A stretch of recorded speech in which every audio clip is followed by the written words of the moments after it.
یہ حدیث سنانے لگا ہوں، حدیث ہے، حدیث رسول ہے. جوان خاص کر کے ذرا میری بات پہ توجہ کرے، اور بزرگ خاص کر توجہ کرے جنہوں نے تربیت کرنی ہے. سنیں، حضور کی بارگاہ میں ایک نوجوان آیا ہے، یہ سنگ میل ہے حدیث، اس کو یاد رکھنا. عرض کی حضور میں سارے گناہ چھوڑ سکتا ہوں، زنا نہیں چھوڑتا. حضور مجھے زنا کی اجازت ہونی چاہیے. میرے حبیب نے تھپکی دی، بٹھا لیا.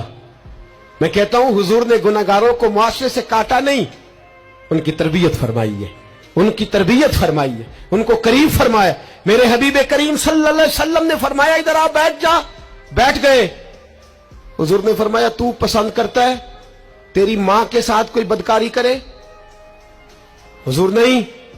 فرمایا تو پسند کرتا ہے تیری بیٹی کے ساتھ کوئی بدکاری کرے؟ یا رسول اللہ میں آنکھیں نکال دوں گا. حضور نے فرمایا تو پسند کرتا ہے تیری بہن کے ساتھ؟ حضور میں کاٹ ڈالوں گا وہ ہاتھ جو میری بہن کی طرف اٹھیں گے. فرمایا تو پسند کرتا ہے کہ تیری خالہ پھوپھی ممانی کی طرف کوئی ایسی حرکت کرے؟ حضور میں کاٹ کے رکھ دوں گا ان لوگوں کو جو بات بھی کریں گے. میرے حبیب نے فرمایا اچھا جس کے ساتھ تو بدکاری کی اجازت مانگ رہا ہے وہ کسی کی ماں نہیں لگتی، وہ کسی کی بہن نہیں لگتی، اور کسی کی بیٹی نہیں ہوگی؟